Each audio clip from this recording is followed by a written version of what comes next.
When I first met Brian, we were at Sarah Lawrence. I was a sophomore or a junior, and he was the only man at Sarah Lawrence College. He was getting his master's in theater, studying with his mentor, who was our theater teacher.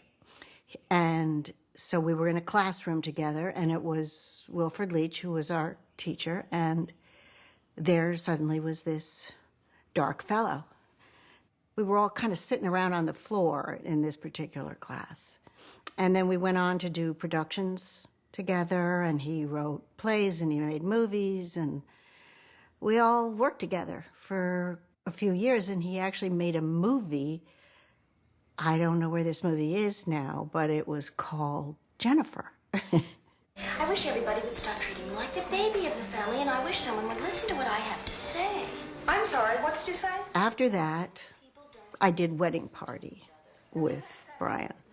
That was a lot of the Sarah Lawrence gang, and also Wilfred Leach, who was his mentor, was his co-director. And we all sort of disappeared into some Jim Thorpe, Pennsylvania, and rented an old mansion and made this insane movie.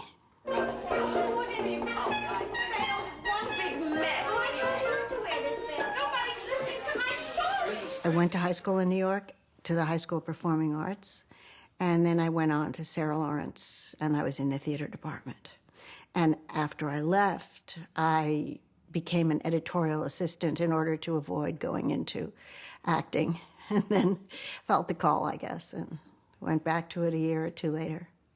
I didn't move to Los Angeles till like 1971 or 70. Hi Mom I made in New York, Midnight Cowboy, I was living in New York.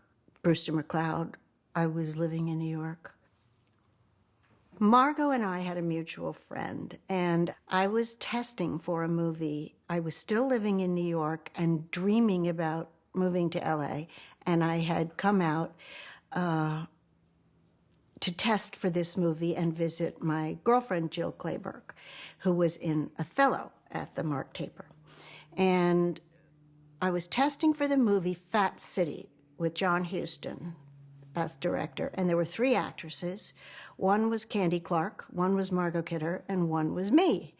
And as she was getting out of the dress that one had to go on film in and giving it to me to get into this well-seasoned dress, I said, "You're Margie, and you're a friend of Chaim," and she said, "Yes, and you're Jenny," and whatever. And we just became friends immediately. By the late afternoon, we had gone on a fast together, because that's what actresses did all the time. And within 2 days, we were looking for a house together, and we looked for a house at the beach, and we moved in. We all felt pretty idealistic about art and movies and the relationship between those two, and we had a lot of confidence in our own place in that universe, which is all kind of well documented in Easy Riders and Raging Bulls by Peter Biskin. So people began showing up. Brian showed up because he moved from New York, and I brought him over to the house. He was really like a brother to me. And he came out to the house, and then he started this romance with Margie, and he stayed. He lived with us for quite a while, and he was friends with Steven Spielberg, and Steven came out, and he was friends with Marty Scorsese and Harvey Keitel, and they came out. And we all spent a lot of time in the water on the beach and eating food that I would make. There was also a house down the beach that belonged to Michael and Julia Phillips, and they were big industry people, and they had all kinds of fancy weekend visitors like Cass Elliot and I don't know. They were amazing, and Julia was she was a real pistol.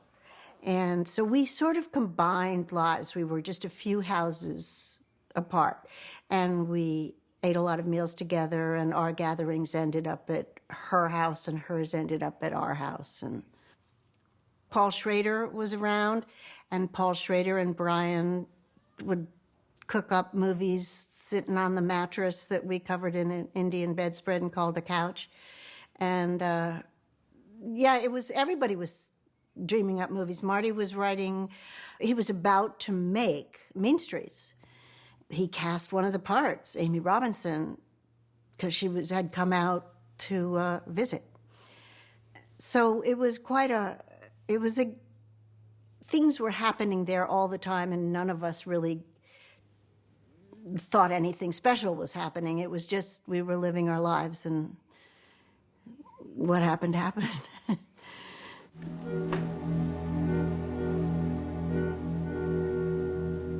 I knew he was writing a film with Louisa.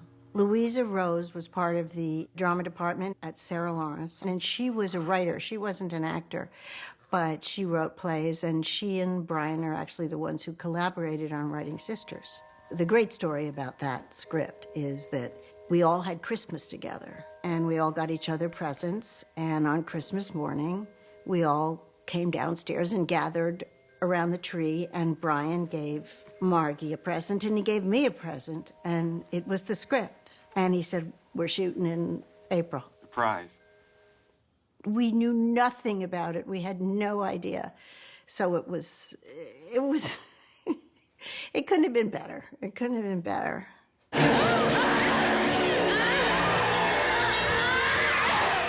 I loved the script of Sisters. It was so Brian. It had the darkness and the horror and the sort of insanity that was laced through all of his movies, and certainly his work when we were all together at Sarah Lawrence. He was the biggest Hitchcock fan in the world. I remember a bunch of us at Brian's, sort of was like the camp counselor, all going to the opening day of The Birds. This was always part of his lexicon, monsters and darkness. We all went to New York together, and we rehearsed a bit, and Brian cast the movie, and we shot it there. Where do you live? Staten Island. Staten Island? I thought you said you lived in New York. I'm trying to think why we shot on Staten Island, and Yes, it is. I think it had the right feel to it. It wasn't incredibly urban. It had that neighborhood feeling the way Staten Island does, with the apartment buildings and the streets. It just didn't feel like hustle and bustle of New York City. You know, maybe it was less expensive to shoot there. We weren't a signatory to the union. It was shot under a NABIT contract, and that was a different kind of a contract and a different kind of a union, and it's how you could make low-budget movies. But we were picketed by the Teamsters. We were definitely, it was scary for a while, and then they went away. Now then, Miss... Danielle Breton. I'm Detective Kelly, this is Detective Spinetti, and, How do you do? this is Miss Collier, your neighbor from across the way. Hello, how are you? Hello.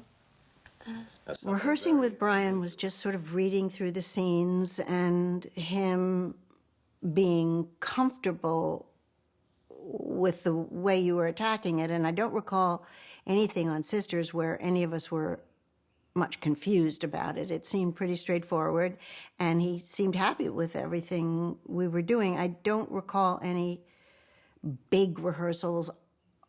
We would just sit around in his apartment and kind of read some scenes out loud, and he'd agree to it. Honey, I thought we were going upstairs to have a little chat, and if you were embarrassed about the mess, you know, I'm always glad to help you tidy up. Although what you're going to do when you get married, I don't know. The woman who played my mother in it was my real mother, and those scenes came out of our improvisation. So Grace's mother, who she could never please and was disappointing always because she wasn't getting married and was annoying her mother because she was taking too many amphetamines, was in fact me and my mother. Oh, I want to write about the apathy in the police force, about where the heroine goes after a bust, about the fat political Have cat. to shout right here on the street. What's the matter with you? I've never seen you I'm like this. on to something big. Are you on diet pills again? Sisters was very tightly plotted, and so it was just a question of the fun of the scenes themselves, but everything was fixed. Hi, Mom. That was entirely improvised. There was a long scene in a coffee shop where I was telling him about David and Lisa. The woman, the sexual, driven, passionate woman bursts forth like a ripe fruit. It was all improvised. It was just me riffing, and really acting at that point for me was, how could I make Brian laugh? I think working with Brian always was just trying to please him and make him have a dark laugh. Listen, one more word out of you and I'm going to book you. I'll book you on something. I'll find something in the book to book you on. Attempted libel, assault on a police officer. I don't care what it is, but I'll do it. I saw a murder, and I'll prove it. Well, Grace was a pretty straightforward character. She had a certain amount of ambition and a certain amount of indifference to what she put other people through, but she was a pretty straightforward girl, especially compared to the two Siamese twins that were incredibly theatrical and sexy and wild. And I would say in general, I was cast in the Grace Collier column more than the sexy Siamese twin column, that most of my parts were like that. Later, I got a chance to do some other stuff, but yeah, that was kind of my wheelhouse. Why do you have things in pairs, like twins? You have a twin. I have a television commercial to do sometime, and in case I should get the makeup, you know, on a dress, then there's another one for the next take. You see, I'm a model. She had done a movie called Gaily Gaily. Sisters was quite a fabulous starring role for her. And she had done the show Nichols, a TV series with James Garner. That's when we were living together. When I met her, she was shooting that show. She didn't do any research because all the insanity of those two characters was really written. It was all Brian and Louise's imagination about how one was so shy and one was so seductive, and those characters were, she was absolutely channeling Brian and brilliantly. So on the set, when we were shooting, Brian was kind of grumpy, didn't love being on a set, didn't like being asked all these questions, didn't like the amount of time that everything took. He was impatient. He didn't like sitting around. So he was never in the best of humor. And so he wasn't like somebody who said, let's talk about this and let's rehearse it and let's go deeper. He never said anything like that. He just would say a little more of this, or, you know, it was minimal what he was giving us in terms of direction. He picked people he enjoyed working with and kind of let them go their way and, you know, hoped that they would do their thing. And it was easy to do that because you were getting so much respect from him. You know, I found it very easy. I was never nervous on the set, or I wanted, like I said, I wanted to make him laugh. There was a period that was tough because Margie and Brian were at odds. Basically, I think Margie had a hard time with how grumpy Brian was and how unavailable I think he was as a boyfriend. I think she had this idea that, you know, she was the star of this movie and she was captivating and that he would be her, you know, how one has that fantasy. I'm not saying she was an idiot, but I think that she wanted something more. And during those days, and there were some big crying fests, and I felt very confused and conflicted and in the middle of that. And I always felt I had to look after Margie in those situations when she got very emotional. So those were some tough days. But now I've talked to Brian since then, and he doesn't remember them. So maybe they were bigger in my mind.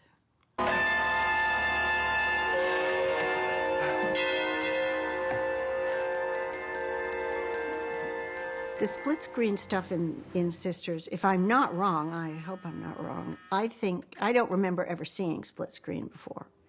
I think of it as something he invented in that movie. I could be wrong.